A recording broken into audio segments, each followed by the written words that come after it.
팬데믹의 힘겨운 시대 끝까지 건강하게 또 믿음 안에서 승리하시기를 우리 주님 이름으로 또 축복합니다. 얼마 전에 온라인에서 한 기독교 채널이 방영한 프로그램을 보았습니다. 제목은 나는 왜 기독교인이 아닌가 였는데, 한 문화평론가를 초대해서 교회 밖의 사람들이 보는 교회 모습이 어떤지를 들어보는 시간이었습니다. 당연히 주된 내용은 그 문화평론가가 가한 교회에 대한 비판이었죠. 크게 두 가지로 요약하는데, 첫 번째는 한국 교회가 저지르고 있는 잘못들, 그걸 쭉 나열하는데 과장된 면이 없지 않았지만 대부분 참 공감하면서 고개를 끄덕이며 인정할 수밖에 없는 아픈 지적이었습니다. 두 번째는 그 교회가 가진 믿음에 대한 비판이었는데, 교회는 참 실체가 없는 헛것을 믿으며 헛된 노력을 쓰고 있다는 것이죠. 왜 그 많은 사람들이 그 많은 시간과 돈과 에너지를 교회에서 낭비하느냐 하는 것이 두 번째 요지였는데, 그 비판에는 참 공감하기가 어려웠습니다. 그 문화평론가가 이제 가진 신앙에 대한 이해가 참 얕은데 그것이 전부인 양 주장하는 것을 보면서 나도 강단에서 다른 종교를 말할 때 조심해야겠구나 하는 생각이 들었습니다. 제대로 이해하지 못한 채 아는 양 조금 아는 거 가지고 당연히 제가 다른 종교에 대한 이해는 참 얕을 수밖에 없지 않겠습니까? 아무튼 그 믿음에 대한 비판을 가하면서 이 문화평론가가 예언하기를 교회는 곧 소멸될 거라는 거예요. 교회는 곧 한국 사회에서나 세계에서나 어디서나 다 사라지거나 그렇진 않더라도 명맥만 유지하는 수준으로 참 위축되어서 사라지는 수준까지 가게 될 것이다. 왜? 사람들이 다 계몽되니까 이제 더 이상 그런 헛소리를 믿지 않을 것이다. 이런 결론에까지 주장하기에 이르렀습니다. 아마 그가 이렇게 큰 소리를 치는 데는 근거가 전혀 없지 않기 때문에 그러는 것이 아닐까 싶은데요. 그의 주장처럼 그의 주장 때문인지는 그런 같은 이유인지는 모르겠으나 서구권 교회들이 그 교세가 감소세에 있다는 것은 분명합니다. 우리 한국 교회, 또 여기 우리가 살아가는 미국 교회, 또 오래전 유럽 교회의 쇠퇴를 우리가 지켜보았습니다만 분명한 감소세에 있죠. 미국은 어떠한가? 지금부터 30년 전인 1990년대만 해도 자신을 기독교인이다라고 대답한 미국인의 비율이 거의 도표를 보시면 보이십니다만은 기관마다 약간씩의 차이는 있습니다만 85%에 이르렀습니다. 여기에는 개신교, 캐톨릭, 또 여러 소종파를 다 포함한 것인데요. 이 비율이 2000년대, 20년 전에는 80%까지 떨어졌다가 오늘날 작년 통계로는 68%까지 떨어졌습니다. 68%면 그래도 아직도 3명 중에 2명은 기독교인이 아닌가 이렇게 생각하기 쉽습니다만, 기독교 리서치사인 바나그룹이 한 조사에 따르면 이런 기독교인 중에서 자신을 실천적 기독교인이라고 답한 이들의 비율은 2000년도 45%에서 2020년도에 25%로 감소했습니다.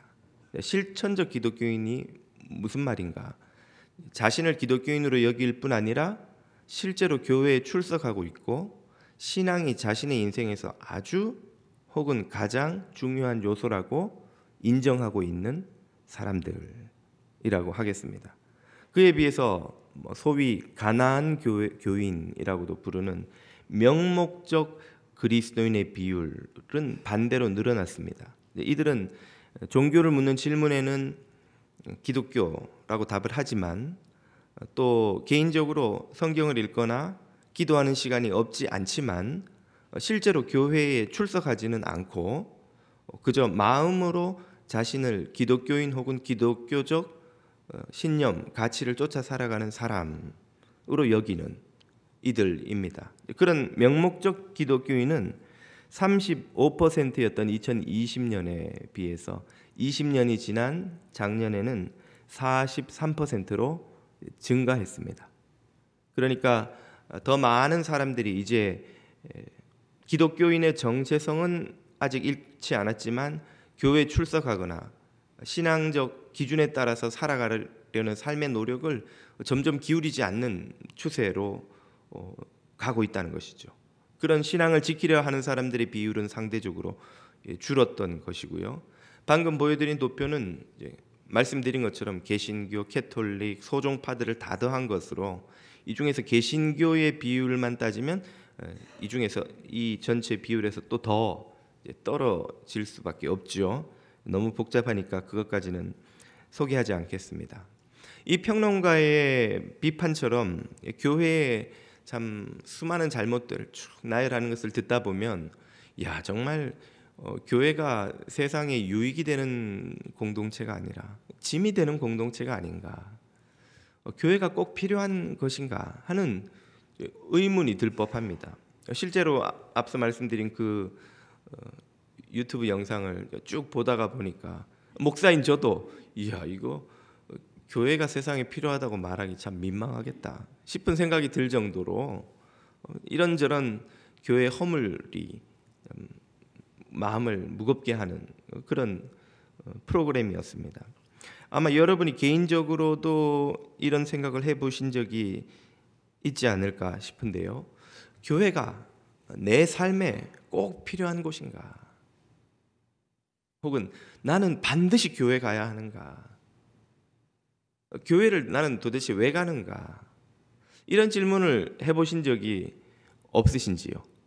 만약 있으시다면 그 답을 찾기에 오늘만큼 적합한 날이 없다고 하겠습니다. 왜냐하면 오늘은 우리 뉴저지 장로교회가 태어난 지 49주년이 되는 기념주일이기 때문이죠. 49주년 생일입니다. 얼마나 감사하고 기쁜 날인지 모릅니다만 또 그런 날일수록 우리가 왜 교회로 모이는지 그 이유를 한번 확인해 볼 필요가 있다 하겠습니다. 1972년 8월 13일 실라스 컨딕트 파크에서 창립 예배를 드린 지 반세기가 지났습니다. 이 파크이 가보신 분 잘 계시지 않지요? 저도 궁금해서 좀 찾아봤더니 오클랜드에서 서북쪽으로 그 산 쪽으로 한 17분 정도 들어가서 있더라고요. 저희 교회가 흔히 저지시리에서 시작했다고 해서 저 남쪽이 아닐까 싶었는데 저 서북쪽이었어요.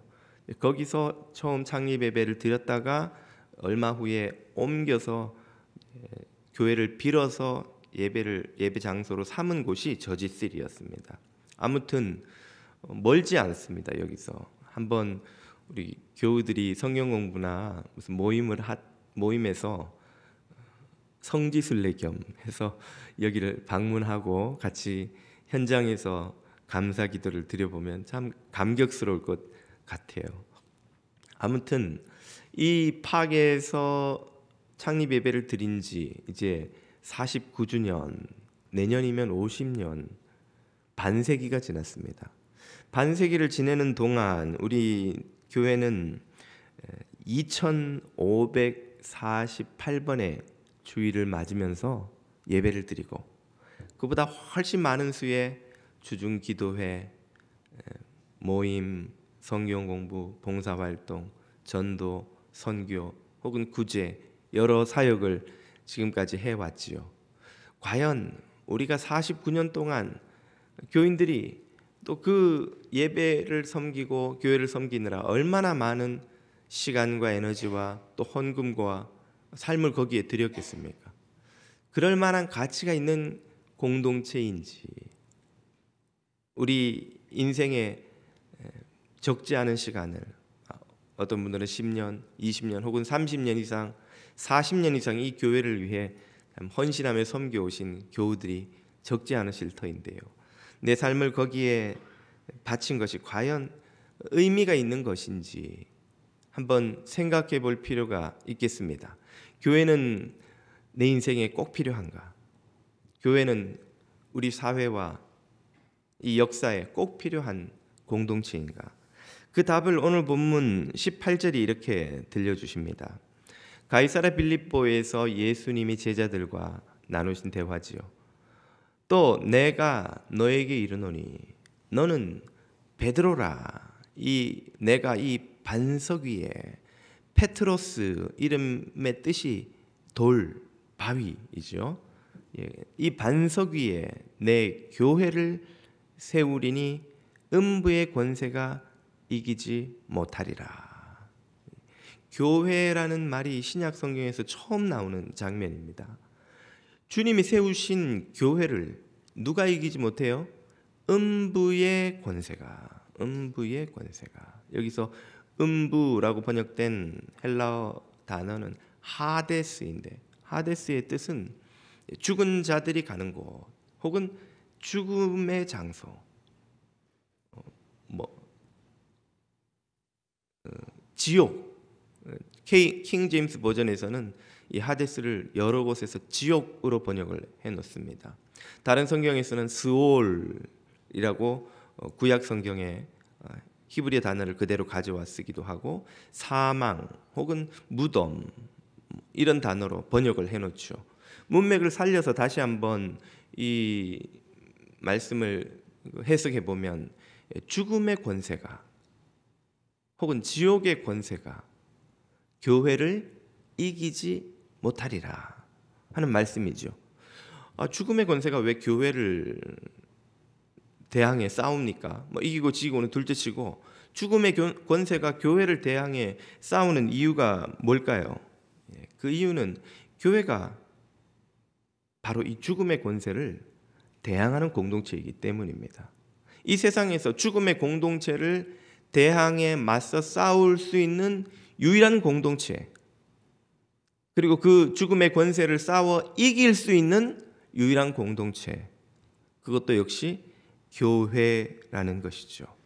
세상은 죽음의 권세에 명백히 둘러싸여 있습니다. 죽음은 무서운 기세로 독침을 사방으로 쏘아대는 독검이나 전갈 같은 존재이지요. 그 독침을 수많은 이들이 마음에 맞고 생각에 맞고 영혼에 맞아서 독이 퍼져갑니다. 육신에 맞아서 그 죽음의 독이 퍼져갑니다. 우리는 모두 이 죽음의 독에 감염된 채 살아가는 이들이죠. 그 죽음의 독이 뭡니까? 사망이 쏘아대는 독침이 무엇일까요? 고린도전서 15장에 이렇게 그 답을 말씀해 주십니다. 사망아, 너의 승리가 어디 있느냐? 사망아, 내가 쏘는 것이 어디 있느냐? 공동번역을 보면 내가 쏘는 독침이 어디 있느냐? 이렇게 되어 있어요. 사망, 죽음이 쏘아대는, 그래서 사람들의 영혼에, 마음의, 생각의, 삶에 독을 퍼뜨리는 그 독침이 무엇일까요? 56절이죠. 사망이 쏘는 것은 죄요, 죄의 권능은 율법이라. 사망이 사방에, 온 세상에 쏘아대는 독침, 그것은 바로 죄라는 독침이죠. 죄. 앞서 소개해드린 그 문화평론가가 말하기를 교회 가면 사람을 이상하게 만든다는 거예요. 다 착한 사람들인데 왜 착한 사람들을 죄인이라고 그렇게 몰아붙이고 욕을 하냐는 것이죠. 교회는 왜 증오를 가르치냐는 거예요. 그래서 멀쩡한 사람, 착한 사람을 죄인이라고 몰아붙이고 증오하게 만든다고 교회를 비판하곤 하는 것입니다. 기독교 신앙에 대한 무지는 둘째치고 인간 이해에 참으로 참 순진한 이해가 아닐 수 없습니다. 사람들은 다 착합니까? 예, 착하긴 착합니다. 저 TV에 나오는 흉악한 범죄자들과 비교하면 말이죠. 상대적으로 그 사람들보다 조금 착합니다. 우리는 그 사람들처럼 살인은 저지르지 않죠. 강도짓은 하지 않죠. 우리 대부분의 평범한 시민들은 그 사람들처럼 사기치고 누군가를 괴롭히는 그런 삶을 살지는 않죠.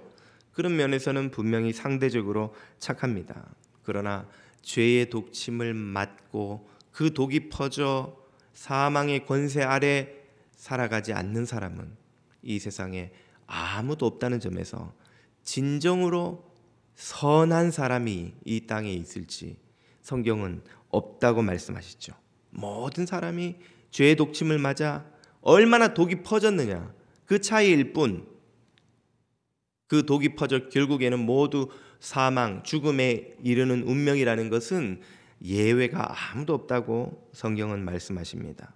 우리 개개인만 독침을 맞는 것이 아니죠. 가정이 그 독침을 맞습니다. 일터가 독침을 맞습니다. 기업이 맞습니다. 국가가 맞습니다. 이 인류가 모두 그 독침에 맞아 죄의 독이 곳곳에 퍼져 들어가 신음하고 고통하고 있습니다. 그 실상이 이해가 잘 안 되신다면 잠시만 시간을 내서 신문을 사회면을 한번 읽어보시거나, 요즘은 다들 인터넷으로 신문을 많이들 보시죠. 신문 기사를 한번 보십시오. 절반 이상이 이 사회가 독침에 맞아 그 독이 퍼져가고 있는 비극적인 현실을 보여주고 있지 않습니까? 끊임없이 어제도 그만큼 쏟아졌던 기사가 이 세상의 온갖 사건, 사고, 문제들을 다 담아내지도 못하고 겨우 일부만 담는 기사임에도 불구하고 쏟아지는 끊임없는 도둑질, 강도, 사기, 폭행, 살인, 구조적 빈곤, 약자와 여성과 유색인종과 소수자들에 대한 착취와 차별, 마약, 포르노, 매춘, 밀수, 빈곤 국가의 불의한 정부에 의한 백성들에 대한 억압, 살인, 부정, 부패, 약소국에 대한 침략, 끊임없는 내전, 무고한 백성들에 대한 살인, 전쟁, 식민 통치, 자연 파괴, 착취, 훼손, 조직 폭력, 탐욕스러운 기업에 의한 착취, 죄에 중독된 사례는 끝도 없습니다. 이런 문제들이 다 우리 곁에서 아주 먼 나라 이야기고 먼 계층 사람들 이야기일까요? 과연 이런 문제와 우리는 전혀 아무런 관계도 없고 우리는 그 사회의 병폐에 아무 책임도 없는 존재들일까요? 우리가 다 착하기만 한 사람이고 다 무지한 이들인데 교회가 사람들을 죄인으로 꾸짖는다는 게 얼마나 순진하고 순진하다 못해 무지한 생각입니까? 세상을 뒤덮은 이런 죄의 독침에 유일한 해독제가 있는 곳이 어디일까요? 그곳이 바로 교회입니다. 예수님이 말씀하신 게 바로 이거예요. 교회를 세우리니 음부의 권세가, 사망의 권세가 이 교회를 이기지 못하리라. 사망의 권세를 이기고 그들이 쏘아댄 독침을 해독하는 유일한 해독제가 바로 내가 세우는 이 교회에 있다는 거예요. 교회가 가진 해독제는 바로 예수 그리스도의 보혈과 진리의 말씀, 성경, 이 두 가지입니다. 이 두 가지 해독제로 교회는 세상을 고치는 공동체입니다. 보혈은 우리 영혼에 퍼진 죄의 독을 해독합니다. 말씀은 우리의 생각과 의지에 퍼진 죄의 독을 역시 해독하지요. 이 세상 질서에 퍼져 있는 독도 해독합니다. 그래서 보혈과 진리의 말씀은 거룩한 영혼과 삶과 질서를 만들어냅니다. 바로 이것이 교회가 이 땅에 존재하는 이유지요. 바로 이것이 우리가 교회를 사랑하고 섬기는 이유이기도 합니다. 그 평론가의 주장대로 하자면 꼭 교회만이 그 해결책이냐? 그 평론가의 주장은 교회는 오히려 문제의 일부다. 그 문제는 다른 곳에서 해결해야 된다는 거예요. 어디서 해결하느냐? 우리는 세상 문제를 해결할 많은 다른 종교와 철학과 법과 제도와 공권력과 또 계몽된 시민들과 좋은 교육이 있지 않느냐? 그런 걸 통해서 세상 문제를 해결해야지. 교회가 어떻게 그걸 해결하느냐? 그렇게 비판하곤 합니다. 그 평론가는 지금 우리가 문제를 해결하고 있고 또 세상은 진보하고 있기 때문에 교회가 필요가 없다는 거예요. 오히려 교회는 침만 된다는 것이죠. 그 주장이 언뜻 들으면 그럴듯해 보입니다만, 그런 생각은 비유하자면 부모님에게 자식이 부모님이 나한테 해준 일이 뭐가 있어요?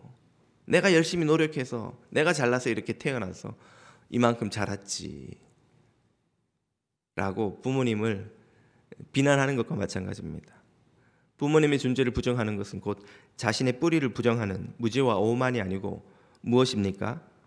똑같은 생각입니다.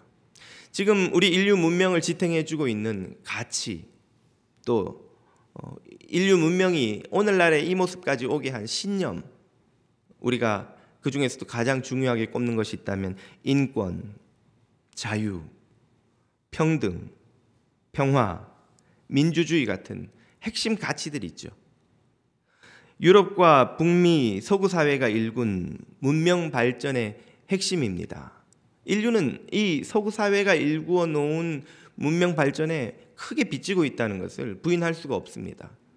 그 증거는 요즘 선진국이 된다는 것은 곧 이 서구 사회가 일군 이런 가치들을 수용하고 닮아간다는 것으로 다들 이해하고 있는 이유가 무엇입니까? 그 가치에 빚지고 있다는 것이죠. 그 가치를 배우고 닮으려 하고 있다는 것입니다.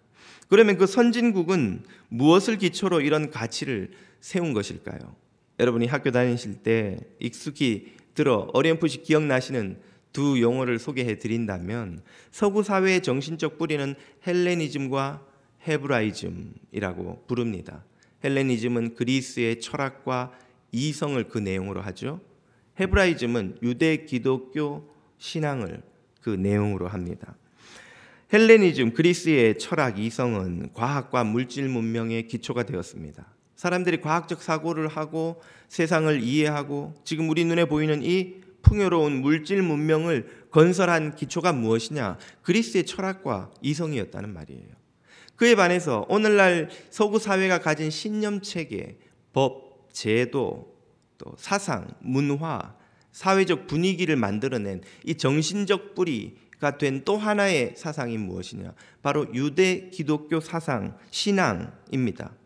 우리가 지금 법 정신, 법을 만들어 놓은 그 정신, 우리 서구 사회가 만들어 놓은 이 제도, 서구 사회가 누리고 있는 이 문화적 분위기, 이 뿌리에는 다 뭐가 있다는 거예요?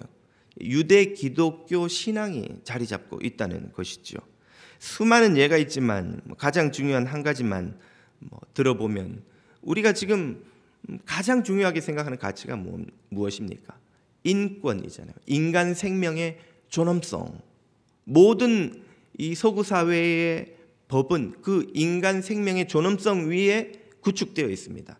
모든 현대화된 국가의 헌법에는 그 국민의 생명의 존엄함과 인권의 불가침성을 명시해 놓고 시작합니다. 그걸 대전제로 받아들이고 그 위에 법을 세워요. 그런데 어떤 헌법에도 왜 인간의 생명이 존엄한지, 왜 그 인간의 권리가 불가침한 신성한 것인지에 대한 이유를 설명한 헌법은 없습니다. 그냥 그렇다는 거예요.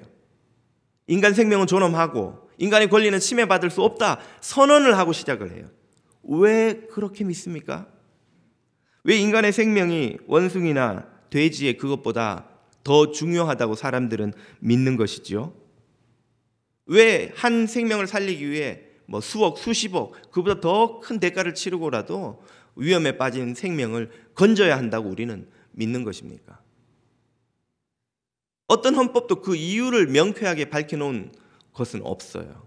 다 그렇다고 믿는 것이죠. 왜 그런 것인가? 여러 사람들이 그 답을 이런저런 방식으로 설명을 해봅니다. 인간이 존엄한 이유는 인간에게 자유로운 이성과 자유의지와 이성이 있기 때문이다. 동물과는 달리 인간은 자유로운 의지로 판단하고 생각하고 또 이성으로 이 사물을 이해하기 때문에, 그런 자유의지와 이성이 있는 존재이기 때문에 인간은 동물과 비교해 존엄한 존재이다 라고 주장을 하지요. 그것이 정말 동물과 우리의 결정적인 존엄함의 차이를 과연 만들어내는가 하는 것도 좀 의문이지만, 그렇다고 가정을 하면 자유의지와 이성이 없는 인간은 존엄함을 잃어버리는 것 아닙니까? 태아는 자유의지도 이성도 없다고 우리는 믿죠. 그래서 많은 이들이 태아에게 낙태를 가하는 것이 합당하다고 주장하는 이들이 많이 있습니다. 심한 치매나 정신병을 앓는 이들은 자유의지나 이성이 온전히 있다고 인정을 못 받죠. 그런 사람이 법정에서 증언을 해도 판사가 증언을 받아들이지 않습니다. 왜? 그 사람의 이성이 온전하다고 인정하지 않기 때문이죠. 그 사람의 자유로운 의지로 한 판단이라고 받아들일 수 없기 때문이죠. 혹은 코마 상태에 빠진 환자도 자유의지나 이성이 있다고 보기 힘듭니다. 혹은 심한 사이코패스나 소시오패스 성향을 가진 사람도 온전한 이성적 판단, 자유의지를 가진 존재라고 오늘날 잘 인정하지 않습니다. 자, 그러면 이 사람들은 존엄성을 잃어버리겠네요. 그러면 돼지나 원숭이를 다루듯이 우리에 가두거나 혹은 필요하면 돼지를 잡아서 사람의 식량으로 쓰는 것처럼 쓸 수 있는 것입니까? 자유의지나 이성이 인간 존엄의 근거가 될 수 있다는 주장이 얼마나 빈약한 것입니까? 그 사람들은 아직 없지만 언젠가는 가지게 될 것이다. 지금은 없지만 예전에는 자유의지와 이성이 있었다.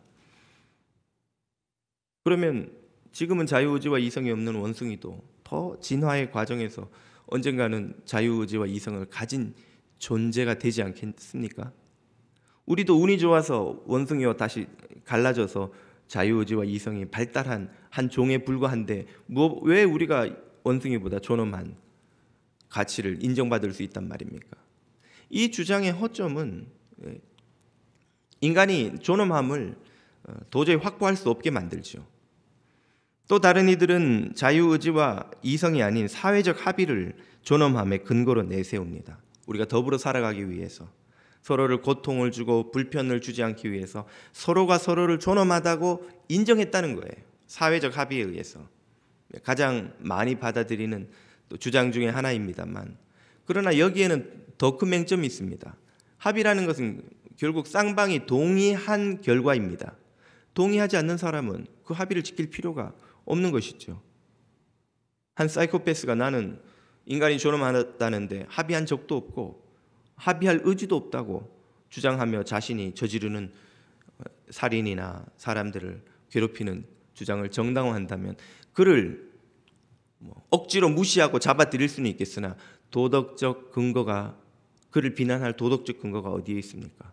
그는 동의하지도 않은 사회적 합의를 따르지 않은 것일 뿐인데요. 여러분도 여러분이 동의하지 않은 어떤 합의나 결론에 억지로 따르라고 한다면 기꺼이 그것을 수용하실 수 있겠습니까? 그만한 폭력과 억지가 어디 있겠습니까?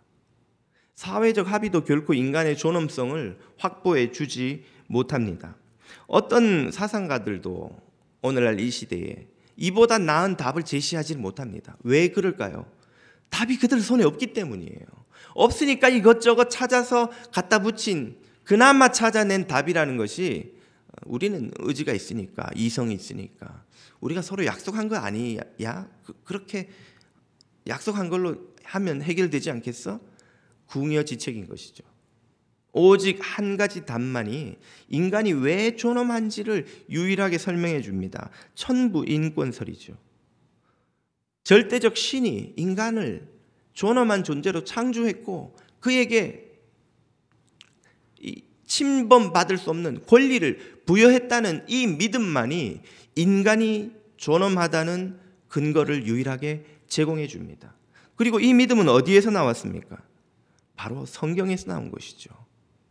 서구 사회가 그 어느 동양이나 다른 사회보다도 빨리 인권 개념을 발전시키고 인간의 생명의 존엄함을 확보하고 그 위에 법과 제도와 사회를 지금처럼 건설할 수 있었던 근거는 바로 서구 사회를 다스려온 이 성경적 가르침이 인간은 하나님으로부터 존엄하게 창조되었고 공격받고 침범받을 수 없는 고유한 존엄한 권리를 부여받았다는 이 믿음이 있었기 때문입니다.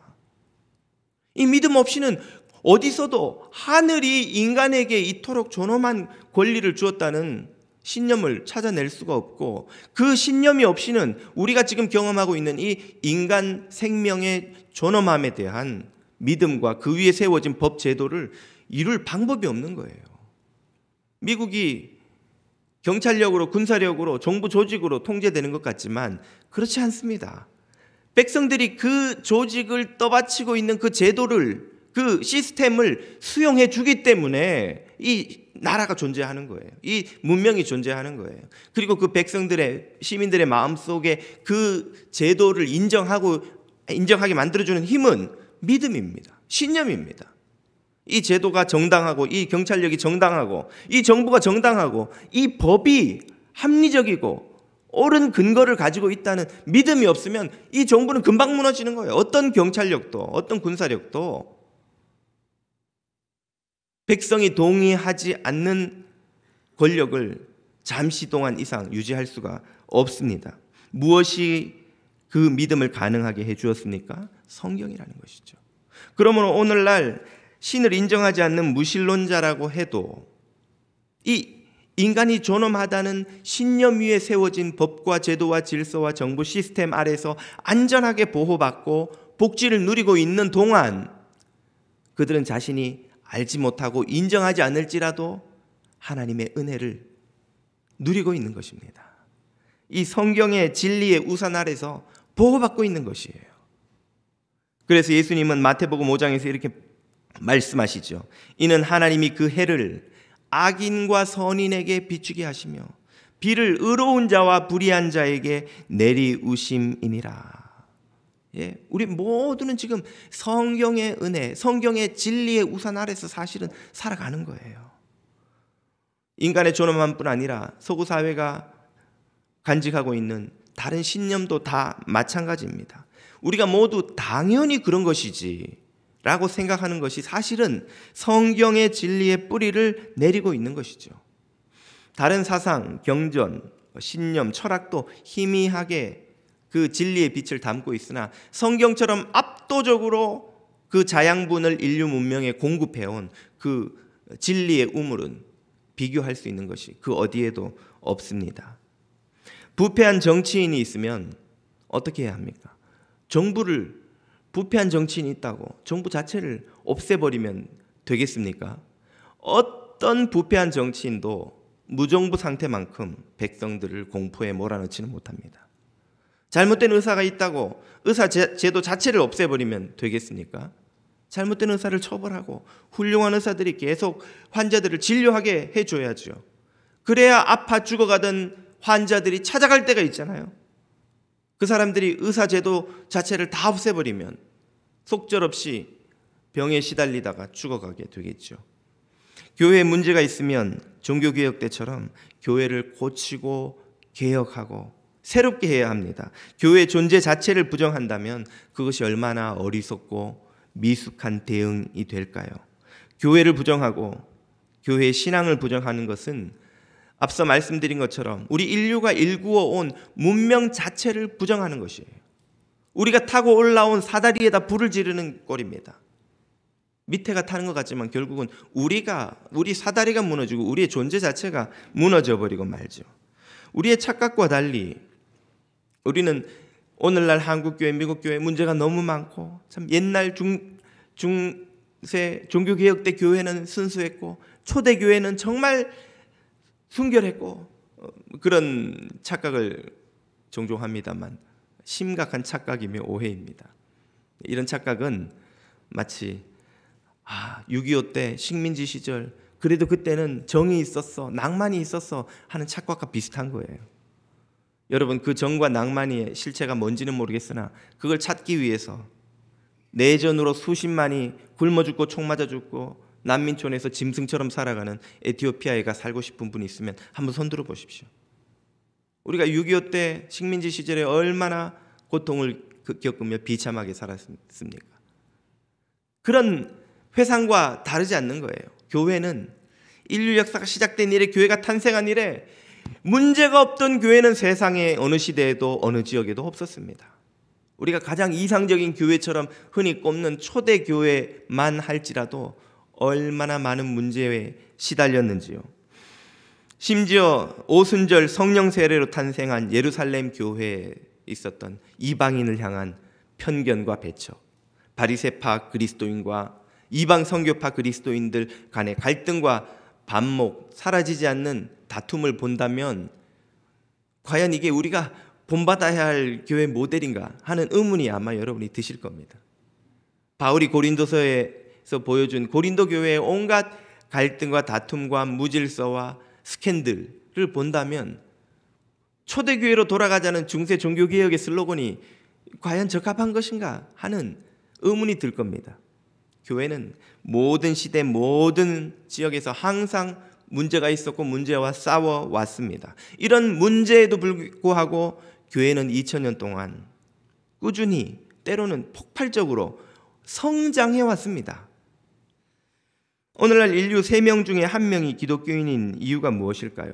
서구교회는 위축되고 있다고 하지만 반면에 비서구권 교회에서는 지금 폭발적인 성장이 계속되고 있습니다. 1900년대 세계 인류의 인구가 18억에서 2020년에 78억으로 늘어나죠. 20세기는 인류의 인구가 가장 폭발적으로 증가한 세기입니다. 18억 중 6억 3분의 1이 기독교인이었는데 1900년대에는 120년이 지난 2020년에는 78억 중 26억, 여전히 3분의 1이 기독교인입니다. 그 말은 지금 20세기 그리고 21세기 들어서도 계속 선교의 열매로 교회는 성장하고 확장하고 있다는 것이죠. 교회는 곧 소멸될 것이다. 19세기에 니체가 신은 죽었다고 말한 이래 수많은 예언가들이 교회는 소멸될 것이라고 주장해 왔지만 그 이후로 방금 보시는 것과 같이 교회는 오히려 엄청난 속도로 성장을 계속하고 있습니다.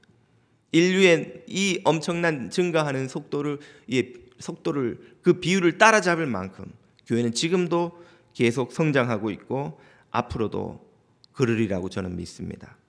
왜 그렇습니까? 교회에 이렇게 문제가 많은데 어느 시대에 할 것 없이 오늘 이 시대에도 교회는 이런저런 문제들이 많은데 그런 모든 교회의 문제에도 불구하고 교회는 진리가 샘솟는 우물, 성경을 가진 공동체이기 때문입니다. 진리의 우물인 성경이 교회에 있는 거예요. 그래서 교회는 가라지도 있지만 그 우물물을 마시고 살아가는 알곡들도 있는 것이죠. 예수님께서 가라지가 아닌 알곡을 거두실 때가 올 거라고 말씀하시며 주님은 그 알곡을 주목하고 계신다고 말씀하십니다. 역대하 7장을 보십시오. 내 이름으로 일컫는 내 백성이 그 악한 길에서 떠나 스스로 겸비하고 기도하여 내 얼굴을 구하면 내가 하늘에서 듣고 그 죄를 사하고 그 땅을 고칠지라. 주님은 알곡들을 보고 계신다는 거예요. 주님은 겸비한 당신의 백성들을 주목하고 계신다는 말씀입니다. 교회에 문제가 있고 교회에는 가라지도 많지만 알곡들은 사라진 적이 없고 그 알곡들을 통하여 하나님은 구원 역사를 행하십니다. 그 알곡이 어떤 이들입니까? 오늘 본문 16절이 말씀해 주시죠. 시몬 베드로가 대답하여 이르되 주는 그리스도시요 살아계신 하나님의 아들이시니이다. 예수님께서 말씀하시기를 또 내가 내게 이르노니 너는 베드로라. 내가 이 반석 이 신앙 고백 위에 내 교회를 세우리니 음부의 권세가 이기지 못하리라. 아멘. 이 죄의 독이 가득히 퍼진 세상 가운데서도 오직 예수 그리스도가 구주시요 살아계신 하나님의 아들이라고 고백하는 이들이 있다는 것이, 주님이 이들을 통하여서 일하고 계신다는 것이 이 수많은 문제에도 불구하고 교회가 2000년 동안 끊임없이 성장하며 선교의 열매를 거두어온 비밀입니다. 이유입니다. 우리 뉴저지 장로교회가 49년 동안 문 닫지 않고 하나님의 맡기신 사명을 감당해온 비밀이기도 한 것이죠. 다음 반세기를 또 달려갈 수 있는 비밀도 바로 여기에 있습니다. 예수 그리스도는 우리의 구주시요 하나님의 아들이십니다. 이 고백이 있고 이 고백 위에 서 있고 이 고백 위에서 맡기신 사명을 감당하는 알곡들은 하나님께서 당신의 교회를 세우시는 것을 경험하게 될 것입니다. 오늘 우리의 마음에 새기고 거듭 고백할 신앙 고백입니다. 주는 그리스도시요 살아계신 하나님의 아들이시니이다. 저와 여러분이 이 고백을 잊지 않는다면 주님은 앞으로도 우리 뉴저지 장로교회를 다음 반세기를 세워가실 줄로 믿습니다. 기도드리겠습니다.